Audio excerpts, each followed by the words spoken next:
You scroll through hundreds of job descriptions, but they all sound the same. You spend so much time on every application, but it doesn't seem to matter. You send off application after application, but never hear back.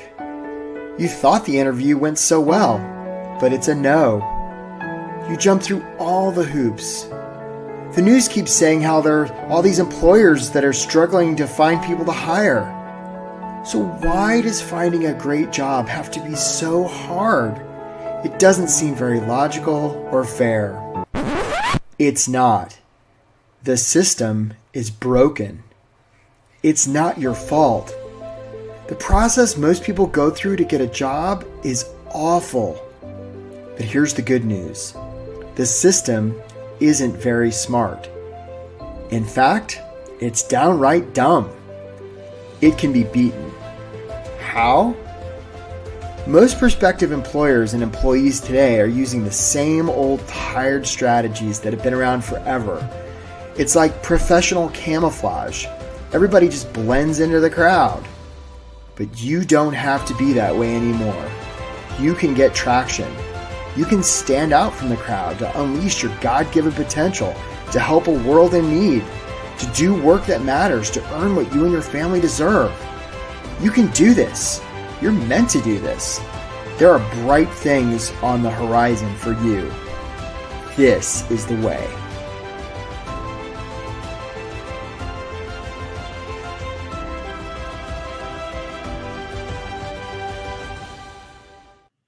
Hello, my friends. Welcome to the workshop. Get hired fast without settling, getting ignored, or losing hope. My name is Eric Woodard. I'm a high-performance career and leadership coach based out of Washington, D.C. And if you've taken part of your valuable time on this Tuesday afternoon to be here live, I so acknowledge you, know how valuable your time is. And if you're somebody who's watching this on the replay, you're also very cool, not quite as cool as the people, as Harish and Enora and Taofik who are here live, but you're also kind of cool. So we're going to get started without much delay. We've got a great crowd here. If you would put into the chat where you're from and how long you've been on the job search, because I'm curious to know, right? Because sometimes being on a long job search can feel a lot like pounding sand. Sometimes it can even feel like waiting on a glacier, Vanessa in Philly, who's I see there, Vanessa, right? Sometimes it can feel a lot like wandering through the desert, right? Gary in Austin and Lauren in Kentucky. I see you, and Nora, Jeff in Kansas, Kevin in San Antonio, John in Indianapolis, moving to Chicago. Sometimes it can feel like going into an arena, Nancy in Atlanta, in Drano in Dallas, and Kate in Louisville, and Noel in Oakland, and Daniel in LA, and Rick in Detroit. Sometimes, Karen in Maple Grove, it can even feel like looking into an abyss, right? It can even feel like looking into an abyss. I see there C in Sacramento. So who is this for? If you are unsure about the direction you want your career to go, Tracy in Houston. If you're struggling to find ways to describe what you do, Juan Yan in San Jose, and Monica in Texas, right? Texas, Frisco. Okay, since 1 year. If you're uncertain if your resume is any good, Victor in Louisville. If you're wrestling with how to follow up after you apply, Joan in Connecticut. If you're tired of applying and hearing nothing back. If you're doing interviews that seem to go great and then you get a big fat no. And if you're trapped in a job you don't like and you just don't know if you can escape, right? And especially if you're losing hope. I see there Heiner in New York City. Right? This is a job for you. So on the other hand, if you're super casual about your career, if you're just not really willing to do much work, if you're reluctant to take responsibility for the results you've been getting, Judge in Houston, I know that's not you. My son's first name is Fletcher, so I like your last name, Judge. If you're just interested in finding a good job to make money, right? If you're stuck in your ways and sort of closed-minded about trying new things, if you're unwilling to be authentic, this may not be your favorite workshop. So what you're going to learn here: how to get hired fast without settling, getting ignored, or losing hope. I'm going to offer you 4 strategies, 9 tactics, so that you can do work that matters and pays what you and your family deserve. So our agenda for today, I'm just going to tell you a little bit about who I am. A lot of you probably don't know anything about me, and that's okay. I'm just going to tell you a little bit, so maybe you'll think I know what I'm talking about. I'm going to give you 4 strategies, 9 tactics that are going to elevate your job search. And then some of you I know because you've written me ahead of time. Some of you are already like, Eric, we've heard about your program.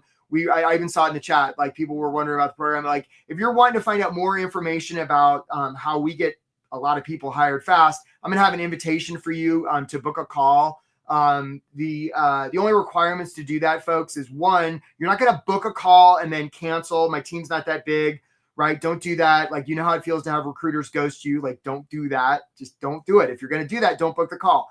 2, you're going to be at least open to the idea of investing in yourself. If paying real American dollars to help you earn real American dollars offends you, then, or somehow doesn't make sense, then don't book the call. And 3, you're going to be ready to get started. But we're going to talk a lot more about that. But if that's if you already know that that's you, that's the link to book that. And then we're going to take some Q&A. Nicole, I see you asking how much. Like, you're ahead of yourself, my friend. We don't even know if we can help you. So I appreciate the question, but like before you start asking how much is the program, like let's see if we can help you. So let's see right now. Who is this guy and why does he think he can help me find a job? So just a split second about me. I grew up overseas in Asia, came to the States when I was 17, wound up transferring college 7 times. Why? Right? This is me in the Midwest wondering like, what's going on here? I wound up as a scuba instructor on Guam, where I spent about 10,000 hours underwater, right? That was pretty good. But after my brain spent that much time underwater, I was like, I got to figure out this job stuff, right? Like my life is getting away from me. What would be the most prestigious job I could have? And I thought, well, that must be something like the White House. So I took out a piece of paper and I wrote a letter to 1600 Pennsylvania Avenue. And I said, "Dear Mr. President, you should hire me."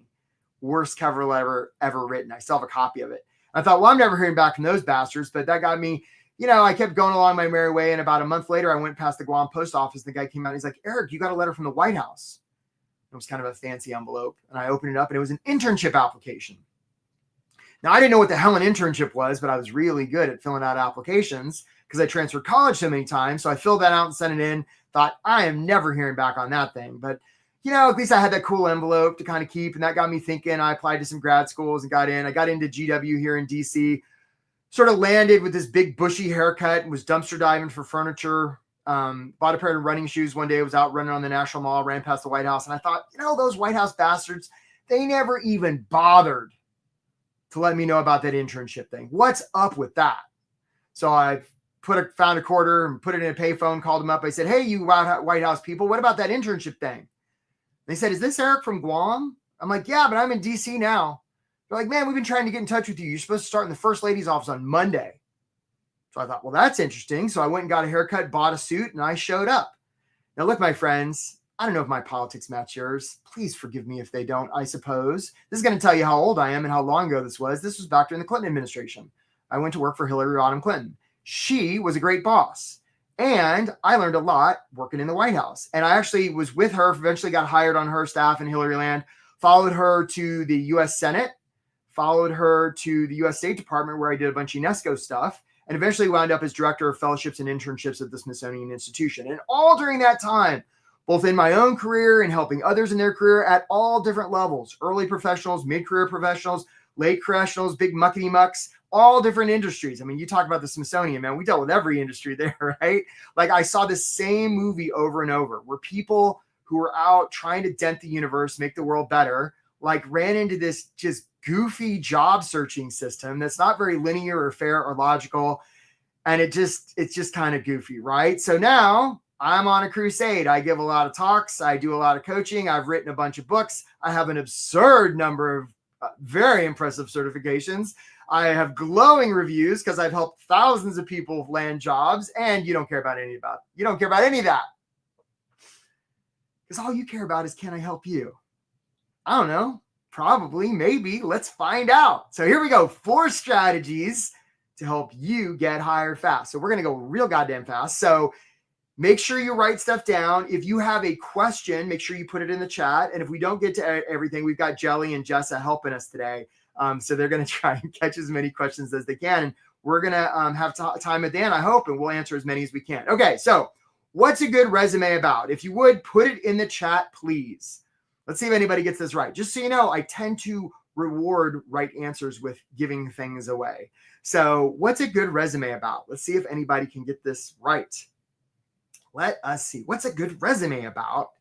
Does anybody know? I'm curious. And there's a little bit of a delay, but please quit cursing. It demeans you. Well, Helen, we're going to talk about that here in a second. And I don't know if damn's a curse word. Maybe it is. Okay. Charles says match AI requirements. Drew says facts. Giving the hiring manager the right things to skim. Getting you an interview. Monica says matches the job you're applying for. Right. I haven't seen the right answer yet. Getting the recruiter attention in the first few seconds. Experience. I have not yet seen the right answer. Let's see here. What is the right answer? Explains how my skills align with the job. Don't have the right answer yet. Demonstrating success against the job's requirements, says William. The achievements you made in positions that you were in, says Miriam. Judge says getting past the bots. That's interesting. I have not yet seen the right answer. Okay. Gideon says impact. Thanks, Gideon. Peter says honesty. Not bad. Not bad. Carolina says branding. I have not yet seen the right answer. I want to give something away here, but I haven't seen it. Zach says outcomes, standing out from the rest. Okay, so here's what a lot of you are saying. A lot of you are saying, like Lindsay, I see you there, Lindsay, right? Oh, Charles, I like what you're saying about tells a story, right? A lot of you are saying it's about you. It's about selling yourself. Shows your past, says Paez, right? A lot of it, but that's all wrong. A good resume is not about you. You want to be influential with another human being. The first thing you're going to talk about is them. A good resume is not about you. A good resume is about them. Good resume is about them, right? So this is strategy number one. It's not about you. It's about them. And Pramath, it's not even what you can bring to the table. It's what's available on the table for them. So you can take yourself out of that. So Helen says she said that, Helen. All right, I'm going to believe you, Helen Penland. We're going to send you a free mini course on how to make your LinkedIn profile awesome. So let's give that to Helen Penland. We're going to believe Helen. She seems like an honest customer. Okay. So it's not about you. It's about them. And when I say your resume, I'm talking about all of it, right? It's your cover letter, your follow-up. You're welcome, Helen, right? It's your networking. It's about them, right? So many job seekers walk around and they think it's about me. Okay. Mangesh says he said it too. All right. We're on the honor system here. So we're going to make sure we give that to Mangesh, right? It's about them. It's not about how you can help them, by the way. It's about them, because how I can help them is still about me, right? It's about them. It's about what's possible for them. I'm about to sneeze. I'm just giving you fair warning. Okay. So because employers are very often focused on themselves, right? So the opportunity is for you to focus on them. And it's no wonder that we think a resume is about us, because very likely the first resume we did was out of school. And in school, it is about us. It's our cubby, our workshop, our trophy, our transcript. And yet when we move to the working world, it's not about us. It's the customer, the constituent, the client, right? So if this is the only thing you get out of this swear-ridden workshop, it'll be worth it. It'll be worth it, right? Yeah, Tracy, it's not how you can help build their team. It's what's possible for their team, okay? It's a little bit of a distinction, okay? Make the application about them. Okay, we're on to strategy number 2. Here's another question for you. If I went to a library and I saw a shelf full of storybooks, and I looked at the front cover of those storybooks, there'd be some words. What do we call the words that we put on the front cover of a storybook? What do we call those words on the front cover of a book? There was always a little bit of a delay, so you guys are typing furiously, right? What do we call those words on the front cover of a book? I know they're called something. What do we call those? Okay, Rasul Crawford. You're the first one I saw, right? Rasul Crawford. And let's give it to, Rasul Crawford. A title. Now, isn't it interesting that's the same term we use to label people in the workplace, which tells me that we're talking about stories. Just like we put a label on the front cover of a storybook, we'll put the label on somebody's career, which brings us to the importance of stories. Let me ask you another question, right? Let me ask you another question. Here it is right now.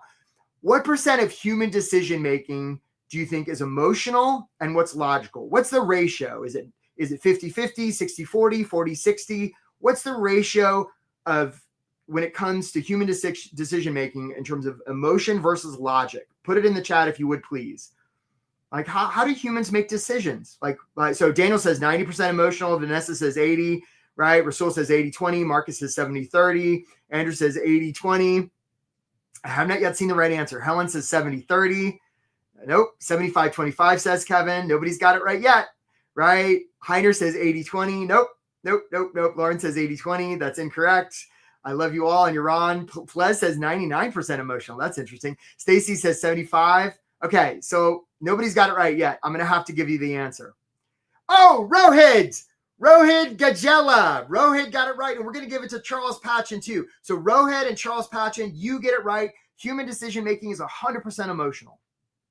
And the reason we know it's 100% emotional is when somebody gets their limbic system damaged, they're fine, except they can't make a single decision, right? Human decision-making is 100% emotional, and it's very quick. When you guys got on this call today, you decided whether you liked me almost instantaneously, whether you liked the tone of my voice, the color of my shirt, like it was really quick.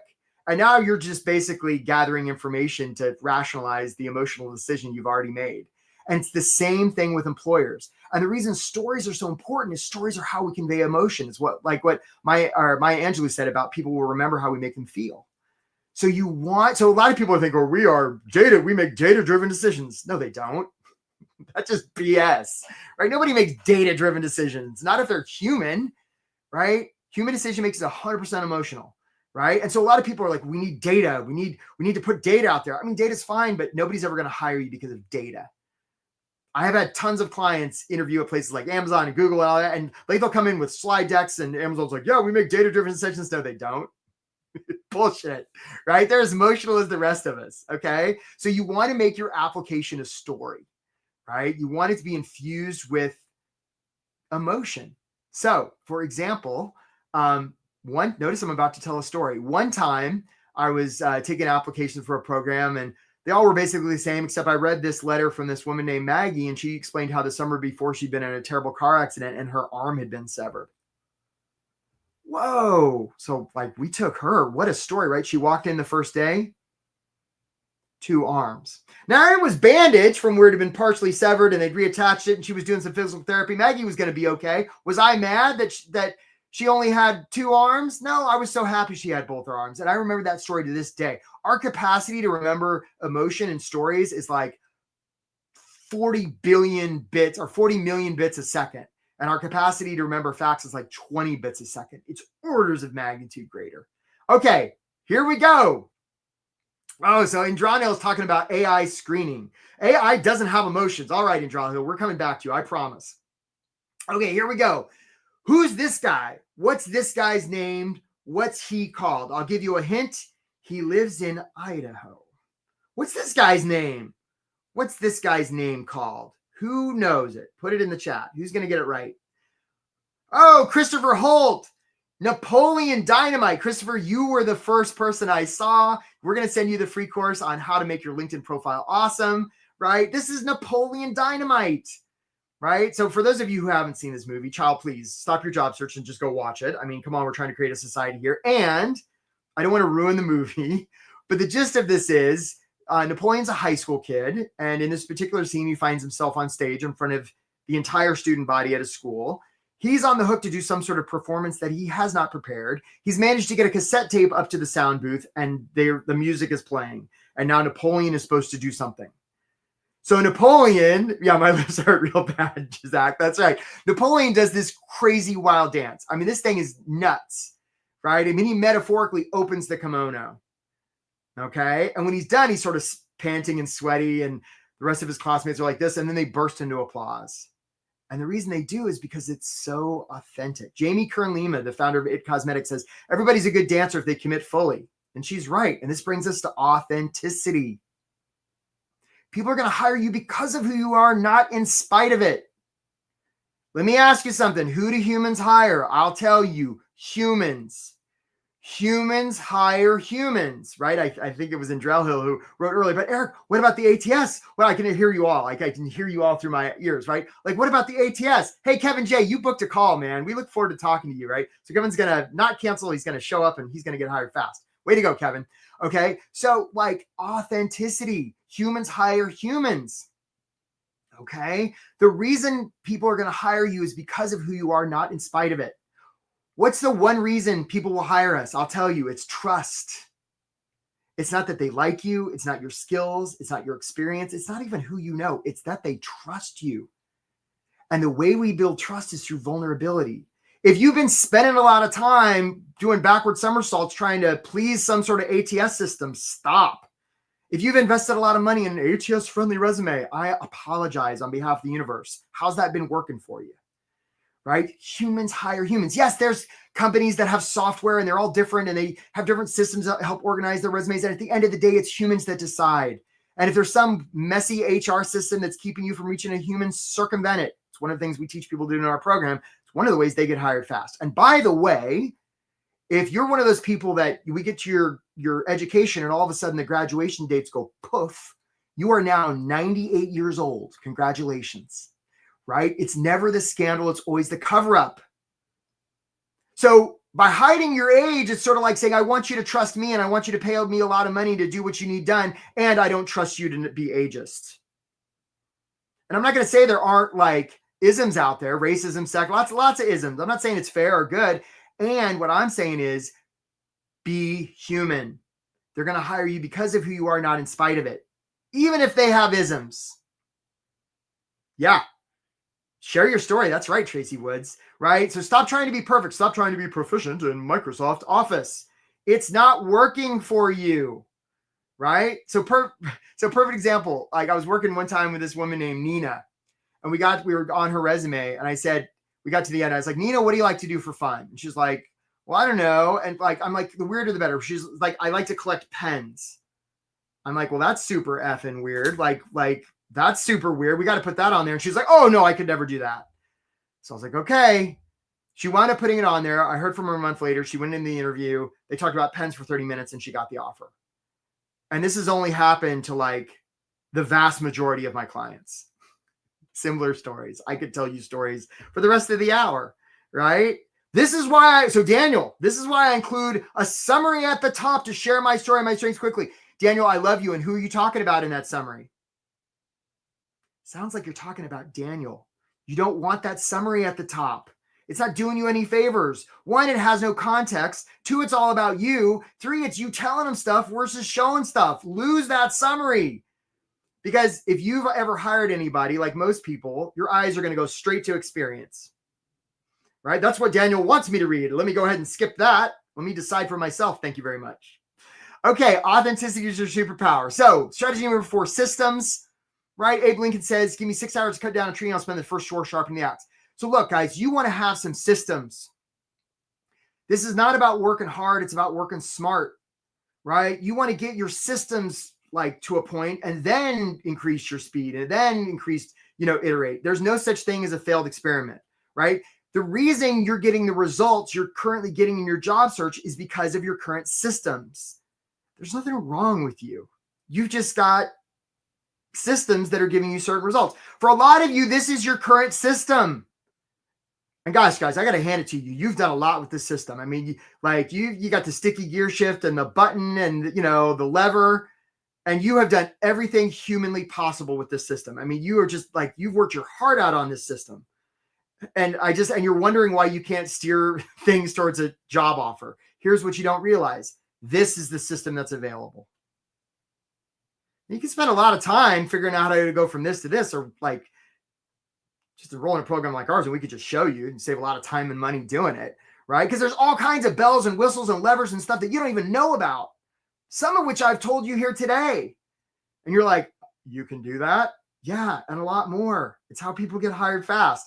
So I just want to show you. So you might be asking, how do you put this all to work together? I just want to show you an example. We're going to show Andrew, Jessa, and Jelly, of somebody that came to this workshop, was sitting right where you were, had been on the job search for a while, decided to book a call and signed up for our program, spent more money than he was probably comfortable. And this was the result that he got. Let's show him, Andrew, please.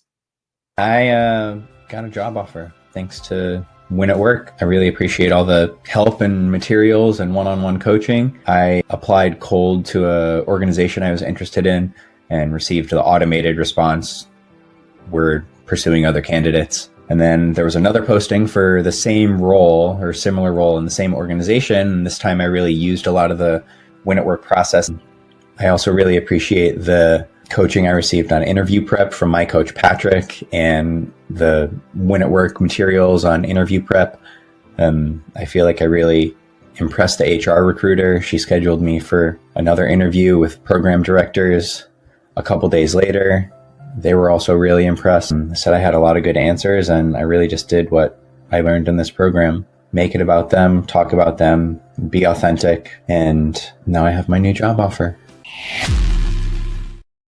Yay, Andrew. Love that. Love that. And notice hey, Scott M., you booked a call, man. We look forward to talking to you, Scott. Look forward to getting you hired fast. So, but notice with Andrew, like he got a no. And because he was in this program, he didn't pay attention to that no, because I mean, it's just like, no, right? And he was willing to offend in the name of service. That's the opportunity for you. Okay. So again, I mentioned I have a program. It's amazing. It's awesome. I'm going to tell you a little bit about later, but you don't have to worry if this program works. I mean, we have the receipts. It works. Like, it just obviously works. And we've helped a lot of people. And if you want to get hired fast, like, book a call and blah, blah, blah. Okay. But we'll talk more about that in a sec. So here we go. 9 tactics that you can use to implement all these strategies that we just talked about. So if you get nothing else from this workshop, I want you to pay attention, right? If you've been watching the replay and you've been distracted, like, come back to me. And I'm going to talk real fast, because if you got me on 3 times speed, that's going to be even like 6 times, and now it's really going to freak out. I like to do that for the people on the replay, just to wake them up. Let's say there's a lake, and in the middle of the lake, someone's drowning. Now, they're surrounded by other people in little boats, okay? So the setup is somebody is in the middle of the lake drowning, and they're surrounded by other people in little boats. If this was a job search, who's the person drowning? Put it in the chat, please, if you would, right? Put it in the chat. Who's the person drowning in the middle of the lake? If this was a job search, right? Metaphorically, who's that person? Let's see if anybody gets it right. Who's the person drowning, right? In a job search, who's the person drowning? Oh, Gary Larson. Gary Larson, you have the correct answer, because a lot of you are saying it's me. I'm the one who's drowning. Nah, you're not drowning. You're safe in the boat. The person drowning is the employer. And the reason we know they're drowning is they've told us. They've put out a job description. They say, help, we're drowning in work. Now you're in the boat along with all the other applicants, right? Some of those applicants, maybe some of you, are rowing up saying, I'm the best one. Pick me. Let me sell myself. Don't do that. Right? Because the employer's in the water is like, well, I need out of this water, but I'm not getting help from that guy. Right? Like, you don't want to do that, right? What you want to do instead is come from a place of service, right? You want to say, hey, you're drowning. That must be so scary. Let's have a conversation to see how we can get your rear end out of the water. What's important here is not that, what's important here is not that I pull you out of the water. What's important is you don't drown and die. Okay, that's what we're talking about here. So this brings us to mindset. A lot of people are like, pick me. Don't do that. That's creepy. Needy is creepy. Don't do that, right? Realize they'd be lucky to get you, right? And yes, you need like a job. I see you there, Andrew. Say, not if you're out of unemployment and you need money. You're right. You need money. I hear you. And you need a job. You don't need that job, right, Andrew? There's lots of jobs out there. There's only one Andrew. That's my point.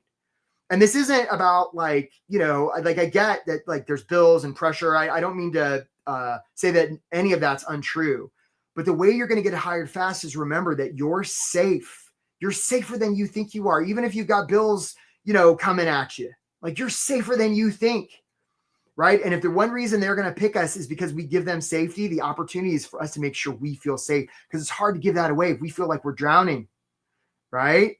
And Charles, you don't need to be the solution to the employer's problem. You just want to show that you understand that they have a problem. That's it. That's right. That's it. So Drew says, yeah, but the market's tougher than 2018. Well, maybe, Drew. I don't know. I was doing this in 2018 and people said the market was tough then. So you might be right. You might be wrong. And I don't know that that's a very useful story to tell ourselves, right? It's my age. It's the market. It's the market saturated. I mean, we could go on and on and on. The opportunity here is not to decide, whether the stories you're telling yourself are true or false. The opportunity to decide whether the stories you're telling yourself are useful is what I would invite you to consider, right? Remember, people don't want to be sold. They want to be served. So come from a place of service. We're going to talk more about that. Some of you have seen the show Deadliest Catch, right? Where Alaskan fishermen on the Bering Sea, they put these big steel cages on the ocean floor hoping to catch some crab, right? With a little bit of bait. So all of a sudden, Charlie crab comes along, starts nibbling, then Sally and Cheryl, right? More and more crabs join. Now, here's the interesting part. The bait gets devoured pretty quickly. And yet, none of the crabs try and leave, and more join. Because if any of the crabs try to leave, the other crabs will pull them back in. They'll even pull off a crab limb. They'll even do a crab murder, right? To keep Bob the crab from leaving the other crabs, because crabs like to be with other crabs. They tell themselves the story that being with the other crabs is safe, and yet they all get pulled up to become dinner. And this brings us to tactic number 2, which is your environment. A lot of us are thinking, oh, I'm not doing my job search because I'm lazy or procrastinating, or my boss I had, my last job was mean to me. And if that happened to you, I'm sorry that happened to you. But like, whatever the case, it's your environment. Environment eats motivation for lunch. Okay. So the opportunity is to dial it in. Most people don't even consider it. This is your social environment, your psychological, your emotional, your spiritual environment, all the things, right? It really, really matters. You want to dial in your environment. Some of you have heard of the idea of reference groups, right? Where the average weight, income, education of the 5 people. Exactly. You want to be around people that are going to lift you up, not drag you down. Okay. So it's a real opportunity. You want to be intentional about your environment, physical, all of it. Okay. Here we go. On to tactic number 3. It's hard to hit a blurry target. Sometimes I'll talk to people and I'll be like, how much money do you want to make? And they're like, well, I don't know, anywhere from $25,000 to $150,000. What do you want to do? Well, I want to help people. I'm like, that's beautiful. And it's really vague. There's a thing called the reticular activating system. Some of you may know it. If I say red right now, all of a sudden, all of you listening to this are more aware of the color red just because I said it. Bruce Lee said, be careful what you tell yourself. Your body's listening. And he's right. There's the proverb. It says, where there is no vision, the people perish. Exactly. You want to have clear vision about what's possible for the employers you're talking to. And if you don't have it, how will they see the possibility for themselves and the possibility of your helping them? They won't be able to see it. It'll be invisible. So this clarity is vital. It's not just nice to have, right? There's a reason when race car drivers drive 500 miles in a circle that they don't look at the outer wall, because the car's going to tend to go where they look. So if you're not looking anywhere, you're going to be like one of those race car drivers just driving around in a circle, right? It could get really frustrating, really exhausting. If you're feeling exhausted, it could be that you just don't have vision. All right, here. Okay, we got another one for the chat here. Here we go. If I went to a store and I bought this, what would I be buying? Put it in the chat if you would, please. What would I be buying if I went to a store and bought this? What would I be buying? Let's see if anybody gets it in. Let's see if anybody gets it right. What would I be buying if I went to the store? So Andrew says a drill. Okay. Peter says a tool. Oh, Rohit. Rohit, we're going to come back to Rohit because I know we took care of Rohit before, right? So I like what you say there, Rohit. Okay. Lauren says drill. Lauren says a brand. Okay. John says the ability to hang a picture or put in a screw. John Parker, we're going to give it to you. We're going to give it to John Parker. And Rohit got it right too. So here's what a lot of you are saying. You're saying it's a drill. Now I go buy this. I'm not buying a drill. What I'm actually buying are holes. So I don't need this sitting around my house, as beautiful as it is, right? It's just going to take up room. And actually, you know what? We're going to go ahead and give it to John and Rohit, but they're wrong. We don't need holes in our wall. What we actually need is a place to put the hook. And actually, we don't even need a place to put the hook. It'll gash my arm open walking. I don't want hooks coming out of my wall. What I actually want is a place to hang the photo. And actually, no, now that I think about it, we don't even need a photo. That's no good to me. What I want is the feeling that I get when I look at the picture of my beautiful family that's hanging on the hook, that's in the hole that was made by the drill. And this brings us to tactic number 4. Give them safety. See, a lot of people are out there worrying about the market and worrying about their age and, trying to people please, right? And trying to get their stuff ATS friendly. God bless with all that. When the opportunity instead is to make that employer feel seen, heard, and understood. Stephanie, yes, you just booked a call. We look forward to talking to you, right? Make that employer feel seen, heard, and understood. If you can get to what keeps them up at night when they're laying in bed looking at the ceiling, and all your competitors are worried about ATS and all that, do you see how much more sophisticated this is? Do you see how you're working at a different level? Do you see how this can get you hired so much faster? Right? As it does for my clients, right? If you can get clear about what they like, want, and need, what keeps them up at night, how can you make them feel more seen, heard, and understood than anybody else? If you can do that, you don't have to worry about how many applicants there are on that job because none of them are going to be like you. All right. Here's an example of my resume, right? My resume is sort of like the kitchen sink of resumes. And it brings us to tactic number 5, which is paper. Now, look, resumes are stupid. They're sort of the least bad way we've come up with since Roman times to do job searching, as are interviews and all the rest. And you want to jump through the hoops of paper. And the last thing you want to do is use best practices or software like Teal or anything like that, right? Because it's just professional camouflage. It makes you look like everybody else. You want to be remarkable, as in worth remarking about, right? You want your stuff to stand out, and it matters how you send it, when you send it, where you send it. It all matters. Okay, so this is your LinkedIn profile. Like you want it to be different. You want it to give them safety. You want it to make it about them. You want to communicate with them in a way they can't ignore. All right, so for instance, I have hyperlinks in my resume. Do you have hyperlinks in yours? Why not? Why wouldn't you? Right? We live in a 4-dimensional world. That and plus more. You know, I had one client last year who, at the bottom of her resume, she put 2 truths and a lie. 2 truths and a lie, right, is what she put. She got 2 interviews and 2 offers just from putting that. I thought it was brilliant. I stole it from her. Lately, I had a client put things I'm most afraid of. Now that's on my resume because it's brilliant, right? Pure vulnerability. It's what Brene Brown's taught us, right? So give them evidence that you're human. Most of these people are sitting there and they're bored stiff because they've seen the same resume 9,000 times. The opportunity for you is to give them something different, something they've never seen before. That's going to make them feel a certain way, and they'll remember how you made them feel. Okay. All right. On to the next tactic. Tactic number 6. If a job application is submitted, but there is no follow-up, does it even make a sound? I would humbly suggest it doesn't, which brings us to tactic number 6. A lot of you are applying for stuff and you're like, gosh, I hope I hear back. Next application. Don't do that. You're going to want to follow up. Yeah. So Tracy, are cover letters necessary? I don't know that any of it's necessary. Are they going to help? Is it an opportunity for you to help the employer feel seen, heard, and understood? I would humbly suggest it is. So let all your other competitors worry about whether cover letters are necessary. You're coming from a place of service. You're going to use that cover letter to give them safety. Why wouldn't you? It's such a great opportunity, right? So you're going to want to follow up, right? When you send that, when Tracy sends that cover letter, right? She's going to want to follow up.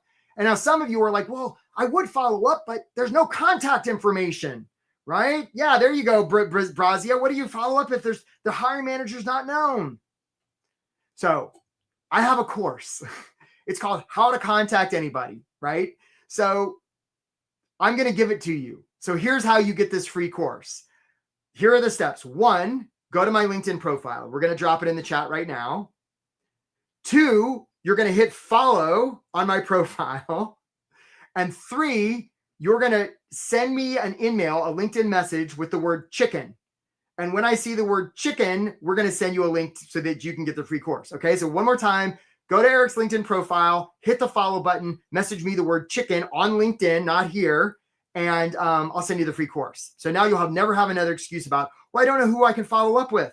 And by the way, it doesn't have to be the hiring manager, because if you write it in a way that makes them feel seen, heard, and understood, those messages are going to find their way to the hiring manager, like heat-seeking missiles. It's one of the things we teach in my program.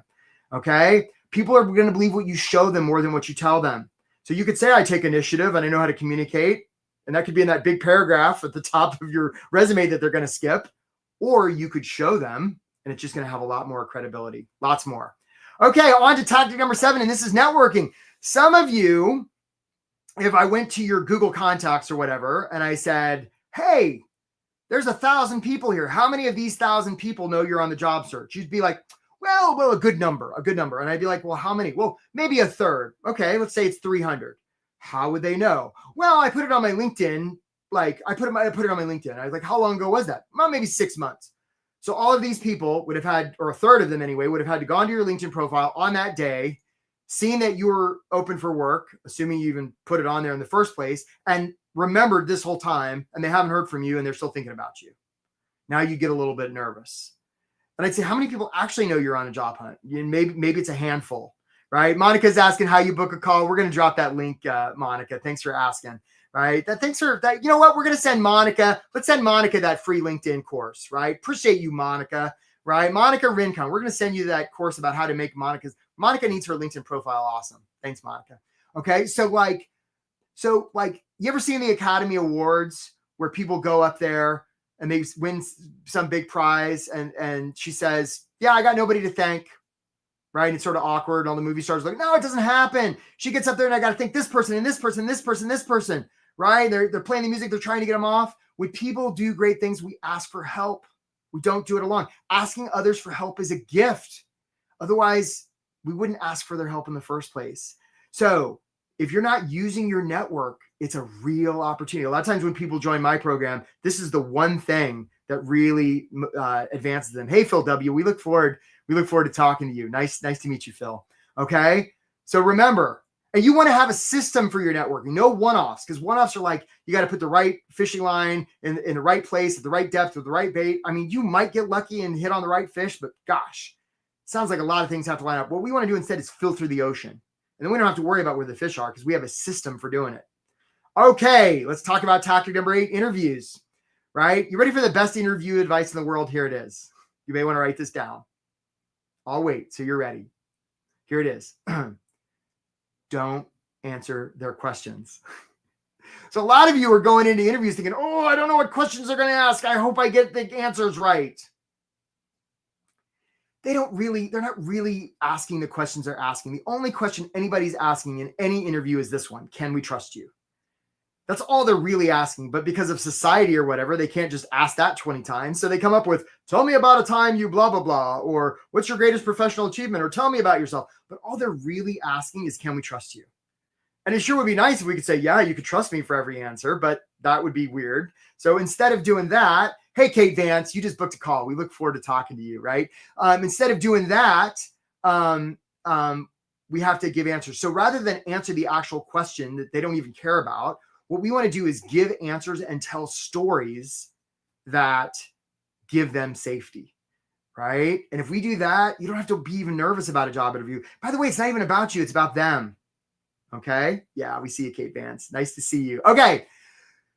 I think this is our final tactic. Here we go. Offers. So a lot of times I'll talk to people and I'll be like, well, how many applications you putting out there? Well, they're like, well, I'm pretty particular, Eric. You got to understand because like, you know, if I apply and I get the job and then my family has to move to Connecticut and negative default future. Stop. Here's my invitation to you. Realize 2 things. 1, you don't have to worry if you're qualified for a job. They'll have an opinion. Okay.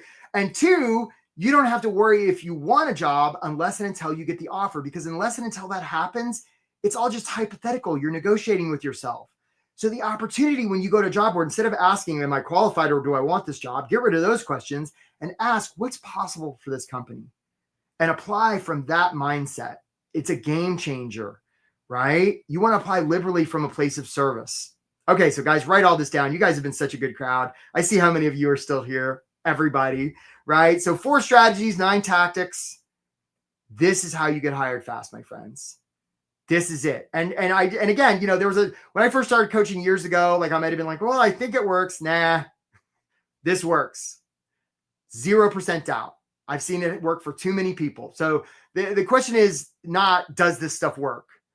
The question is, like, where are you going to start doing it? Now, some of you will be like, oh, I can do this on my own. Maybe. I would humbly ask, like, why, if you can do it on your own, what's been keeping you from doing it in the first place? Because this probably isn't brand new information, right? And so sometimes I'll hear from people, they come back after 6 months of seeing this and they'll be like, Eric, I'm doing all the things. And it turns out they're talking about the drill, not the feeling. Or, you know, they're saying, hey, I can offer a lot. I can offer your company a lot. I'm talking about the company. No, you're not. You're talking about yourself. You know, it's that kind of stuff, right? So what you don't want to do is keep doing the same thing over and over and getting the same result, because that's the definition of insanity. You don't want to keep doing that. This stuff is not Googleable, right? This is stuff that I've come up with through my own career, seeing what's worked, working with thousands and thousands of clients. Part of the reason I am so happy to offer this stuff is because in some ways it's the opposite of what you've heard. There's a lot of really bad job searching advice out there because everybody's just copying each other. I am not copying anybody else on this. This is my own stuff. That's why it works. So I have a program, like I mentioned, it's awesome. It's amazing. It gets people hired really fast. And it's got a bunch of different components. I'm just going to tell you about it briefly. So here's some of the people it's helped. So there's Jessie, right? Jessie was in our program. She got like 2 or 3 offers in the program, turned him down, and finally found the offer that she wanted. She took that job. There's Wayne, same exact thing happened to him. Like he got a bunch of offers and then he took one. Robert joined our program right at the beginning of his job search. He was actually living overseas at the time because he didn't want his job search to take 6 months. It didn't, right? Our program is designed to get people hired in 3 months or less. I think Robert got hired in about half that time. There's John. He's a tech CEO, fractional CEO. He was with our program, like used it and John was a smart guy. He'd been around and yeah. And so he put this program to work. Amy Miller, she'd gotten to a bunch of interviews. She got really close a bunch of times and then got in the know and she joined our program. That changed, right? Philip was a younger, early professional guy. He did tech stuff. We got him 2 offers simultaneously. So Angel, let's talk about Angel. So actually we have a video on Angel, which we're going to show here in just a second. Angel came to this program, again, was just like you. She was just trying to figure this out. She joined this program and here was her result. Let's show them Angel, please. In the time we've got left, I'm curious, especially if there's somebody we haven't heard from yet. They've had a win, a loss. Angel, I got to ask you, what do we know, if anything? What do we know?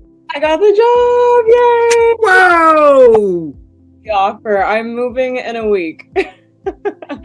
Yeah, it's crazy. And I know when we first met, you're like, oh, like, let's get something by your birthday. And my birthday is in 4 days. So I was able to do it. Yay! And I just want to acknowledge you. Like, you dove in, you did it, you did the work. Thank you. Way to go. It would have been possible without like signing up for this program, truly. I think it made the difference for me. So good, Angel. Yeah. Really happy for you. Super awesome. Congratulations to you. Yeah.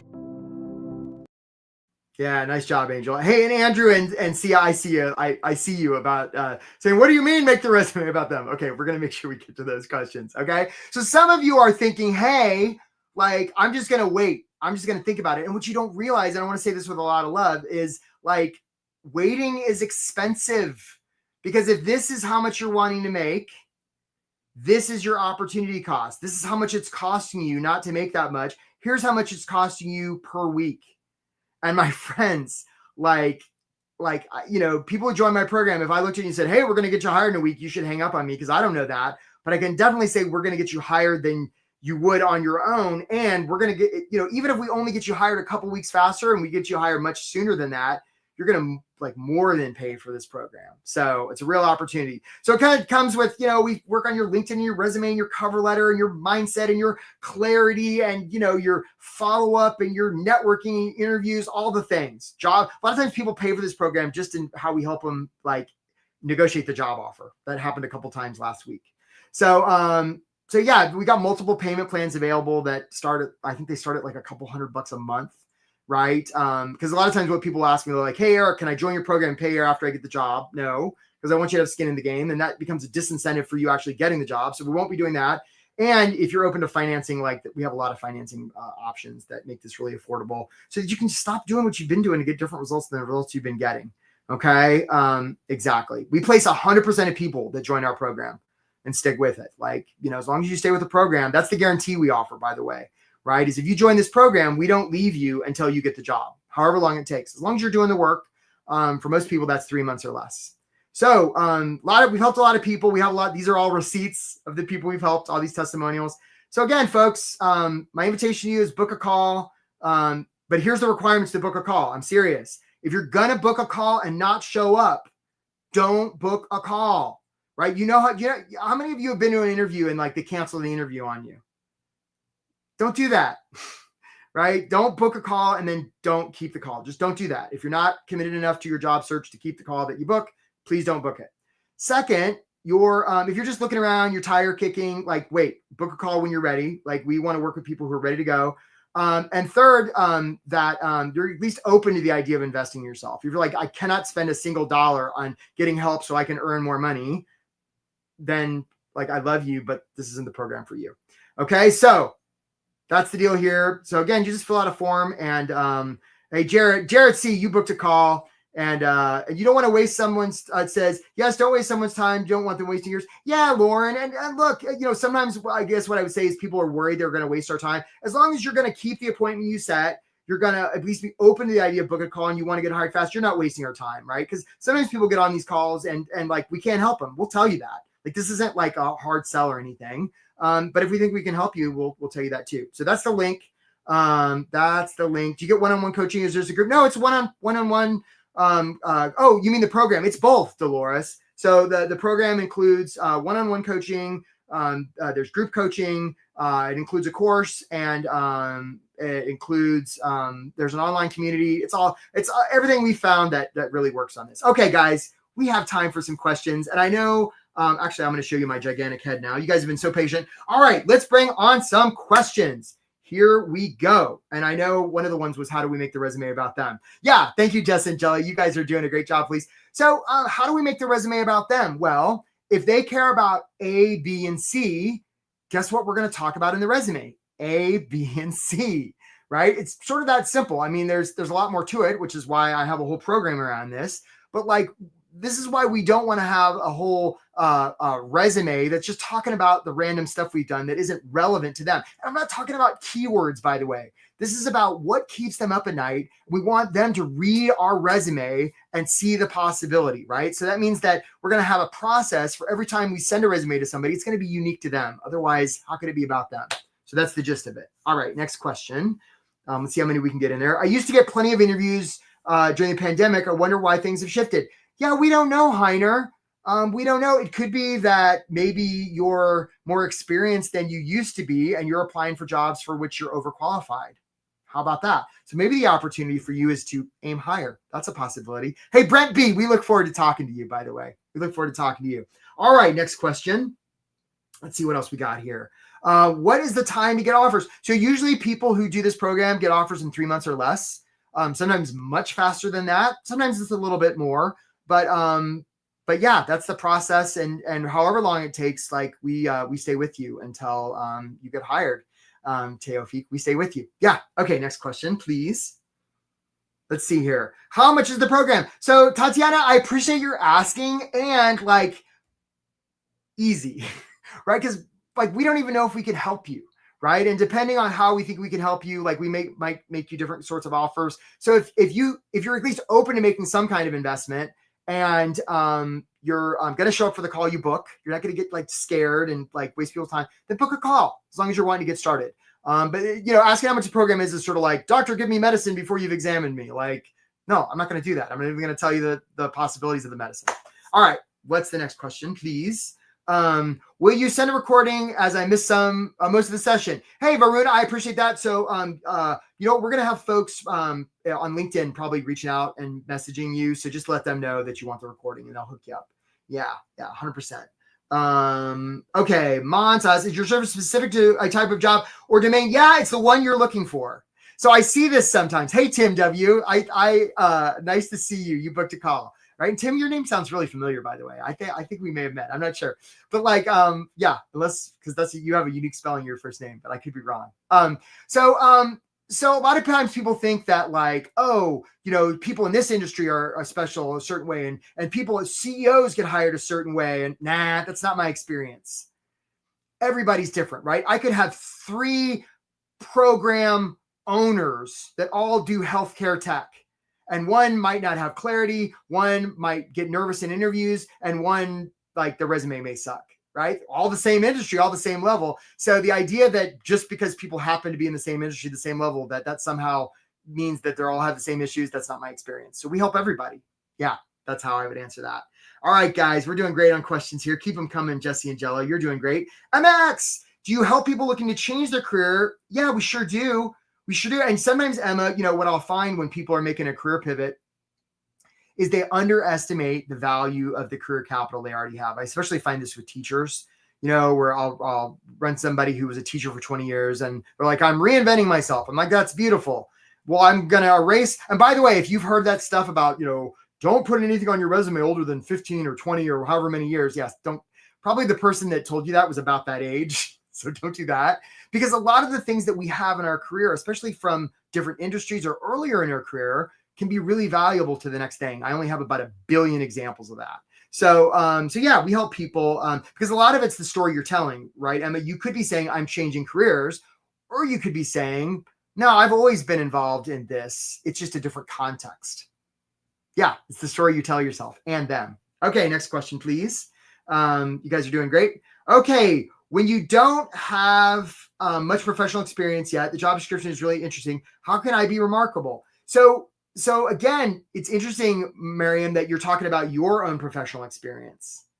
Do you see how you're worried about yourself? You're talking about yourself on this, right? The opportunity, instead of worrying about how much experience you have and how you can be remarkable, the opportunity instead is how can you make them feel remarkable, right? And in so doing, you'll actually make yourself be remarkable, right? It's kind of a Jedi mind trick, but the opportunity is to just focus on them, right? If they things like, well, boy, you seem to have a gap in your resume. Yeah, we could talk about the time I took away to go backpack in the Himalayas, or we could talk about what's possible for you and your company. We've only got 30 minutes. What would you like to discuss? I can guess what they're going to want to talk about. Hey, Taha, you booked a call. We look forward to talking to you. And Rohit, you booked a call too. We look forward to talking to you. Okay, next question. Used to get an offer within 2 months of applying, always, but it's so hard now. Had 4 interviews already. Yeah, I really hear you there, EP. And should you start thinking of changing the sector? I have no idea. And, my question for you is, what's the story you're telling yourself about that? Is it because of your age? Is it because the market's saturated? I just wonder, EP, if the story you're telling yourself is a useful one, or there could be an opportunity for you to tell yourself a story that's more useful, and you might get different results than you've been getting. Guys, we're going to take one more question, and then I've got to go. I've actually got to coach a client who signed up for this program, and he's getting ready for an interview, actually. So I don't want to be late for him. We'll take one last question, please. If Jesse and Jelly have it. You guys have done a great job. Okay, Judy Miller. I know you don't want to give the cost, but you give the range of those of us who don't have the money right now. So here's what I would say, Judy. Go and book a call, right? Go and book a call, because if you're on this call, chances are it's something that you can afford, right? Because like I said, that we have payment plans starting at like $100 a month. And if you're paying for the internet to be on this call, you probably can afford a couple $100 a month, especially here's what I sometimes run into, right? Is I'll say, I'll go to somebody, I'll be like, how much you want to make? They're like, $120,000. Well, that sounds like that's costing you about $2,500 a week. And I'm like, are you willing to invest in yourself? Oh no. Right. Sometimes we want to be the change we seek, right? So if we're like, oh, that's why I'm so adamant. Like, if you're going to book a call, show up, because if you book a call and you don't show up, what's the likelihood that people are going to book an interview with you and show up, right? If you're like, hey, I want people to pay me money, yet you're afraid to pay others money, see, it's kind of a karmic thing. So guys, I just really acknowledge you for being here. Hey, Jeff B, you booked a call. We look forward to, and I hear you, Andrew, about the nonprofits. Yeah. And many Fed workers feel their stories over. They're not. I have a bunch of clients right now that are from the Federal Interagency. Best thing that ever happened to them. And again, that's just a story I'm telling myself. Is it true or not? I have no idea, but I know it's more useful, Andrew. And that's the story I would encourage you guys to tell yourselves, right? There are bright things on the horizon for you. You don't have to keep, hey, Monica, we look forward to talking to you. You don't have to keep doing the same thing you've been doing to get the same results you've been getting, right? You just don't, you can if you want to, and it's probably just because you're scared, right? You probably woke up this morning hoping that something today would be different in your job search. Congratulations. This is the different thing, if you're willing to grab onto it. So either way, please know I'm cheering for you. I'm rooting for you. There are bright things on the horizon for you. And I just wish you all the best. So grateful to have had you here, and hope to get the chance to meet you. Either way, you can do it. Show them what you can do. Lots of love to you, my friends. Take care of yourselves.